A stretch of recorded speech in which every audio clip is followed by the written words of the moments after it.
Well, everybody, it's that time of year again. It's spring, and you know what that means? Well, it's the Cottage Life Show.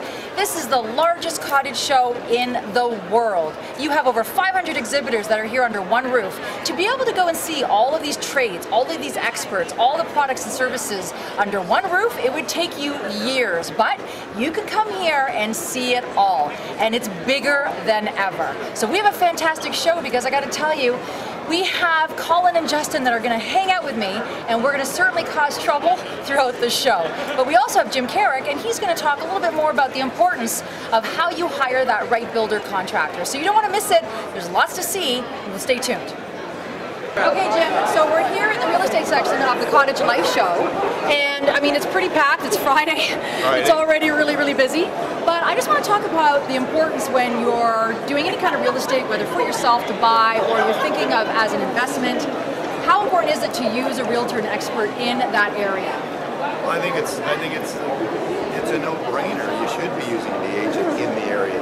Who else knows the area better than them, right? I mean, it really doesn't make any sense to bring somebody in from some far-off place to buy you something here. Even if they're a brother, a cousin, a friend of a friend? No. I think you got to deal with somebody that lives in the area, works in the area, and knows the area. Now, Jim, you have an incredible business. You do construction both in urban centers as well as cottage country or rural areas. So you can talk about the difference, especially when we're looking at permitting, understanding the zoning, the bylaws. I mean, even a lake will have a different ratepayers association that you've got to contend with. So because you do it all, what advice can you give people when you're thinking about doing a major project on a lake or at a cottage? What do we have to consider? Well, the first thing you need to consider is everything you just mentioned. What, zoning, bylaws, the permit process. Wouldn't be a bad idea to walk in, to go into the township and actually talk to the building inspector. And smile really big and get to know everybody. And no, because you're right. Every lake usually has a different setbacks or different zoning. So that is number one thing to do before you even get started. Because I think sometimes you may just say, okay, we're listening behind and over and not listening. It's going to cost too much to even get going. Jim, talk about the importance of why you would hire a builder, somebody that is familiar with the area. It's just as important as having a realtor, an expert in that area. It's also really important to use a contractor builder that also knows that area. Why is that really important? Well, again, you know what you mean. You want somebody that at least works in the area or has trades in that area. Okay, I love how you said that. Right. Works in that area and has trades in that area. Yeah, I mean, because, here I'm from the city. Yes. I do work up north. Yes. So I work in Muskoka. But I'm not from there. Right. But I've established myself up there by using the local trades. So that know the area, that understand the workings, that will show up to the job site. Right, you build your team up there just like you build your team down here. So when people do these renos or these big construction or sometimes a brand new build, what are the biggest mistakes that they tend to make? What do you see out there? Because you get called after they've already tried, attempted, and made those mistakes. You get called in to say, okay, Jim, we need you.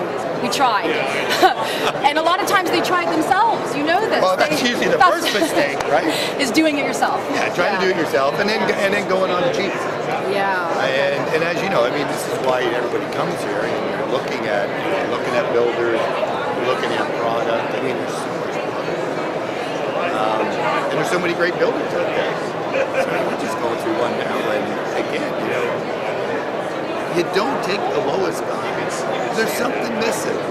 If you've got somebody in the middle and somebody another 15-20% higher, and those are the two you should be looking at, not the guy who's 30-40% lower. So we want to get multiple opinions. I mean, it's worthwhile. Yeah, I mean, I wouldn't go and like some of these guys say go. Because people may take that literally, 15. And then they'll get 10 people in, no, and that's just crazy. it's like crazy. Overkill. 4 people at the most. 4 people at the most. Okay, yeah. 4 people, so you can truly remember what everybody said.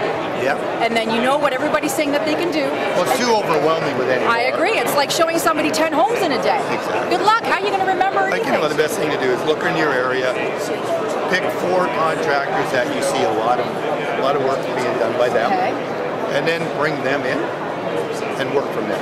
Now, Jim, how important is it to actually go and see the person you're considering building or renovating your home? home going and seeing them work.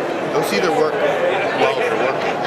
Ah, I like that. So it's not even Don't go see finished the finished product. project, because you can drive by and say, hey, I did that. So you should ask, can I see something finished or a couple of things finished, and can I come by a project that you're currently working on, and more importantly, come unannounced? Do a little drive-by? I'll come unannounced, but talk to the homeowner then. Oh, that's great. You know, because what I mean by that is, if there's going to be a grudge match between you and the homeowner, it's going to happen sometime into the first 4 or 5 months. You're not talking from experience. No, not at all. But then, you know what? Then you can find out how's the contractor doing. How's, you know, what pitfalls have they found as a homeowner that they you know, let down. Yeah. You know, they didn't live up to their end. So, I mean, there's a lot of things. I like, Jim, how you also use great analogies, and it's just stuff that we know and it's simple, but you really put it in perspective. You remind a lot of homeowners when they're reaching out to you to say, you know what, I'm looking to have a job done, and I love how you use this. You say, you know, you have to think of it somewhat like you think like a marriage. Yeah. You have this person in your home, and you're in their home. And not just you, but your group of people that are doing their different you know, levels of expertise in terms of the trades realm. So you are in their space, in their home. I don't care who you are. You know, honestly, after 4 months, you know what? You get a little tired, right? Yeah. It's just normal. So that's what you're referring to. I call it the 4-month syndrome. Yeah, the 4-month little breakdown, little syndrome. The breakdown, yeah, for sure. Because every morning you go in, you're loving the contractor, he gets his coffee, donuts, because you're excited. It's just happening. 3-4 months in. Why are you still here? Down to here, the coffee. You're not even asking anymore. You know, you just want it over with. Like hockey pucks. I mean, it's all over.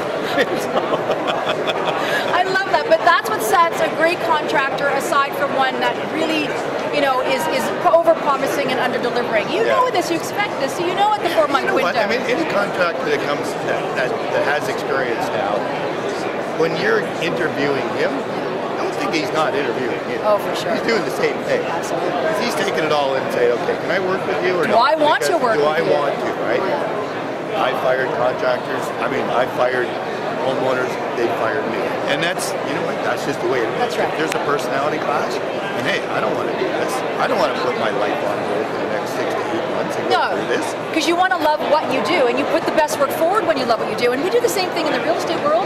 I mean, people think that you're bringing different realtors, maybe few, to come and actually quote on your home and say what you could do for them, and say what your home is worth. But I got to tell you, that realtor's doing the same thing and really sizing you up to say, can I do the job for you, what you're expecting, and what you do, I want to work with you. Because if you don't feel a good fit, you're not going to have a good experience on either side. No. It's just no good. So talk about referrals. Do you like them? Because I know you get a lot of referrals. People, when you have a Jim Caruk home, they use you in again and again. Yeah, which is a credit to you. You know, you've been doing this a long time. You've got an incredible reputation. I'm actually going back now.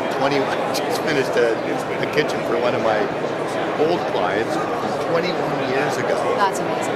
And now we're replacing the kitchen again with something that they, you know, before they couldn't really afford anything that great.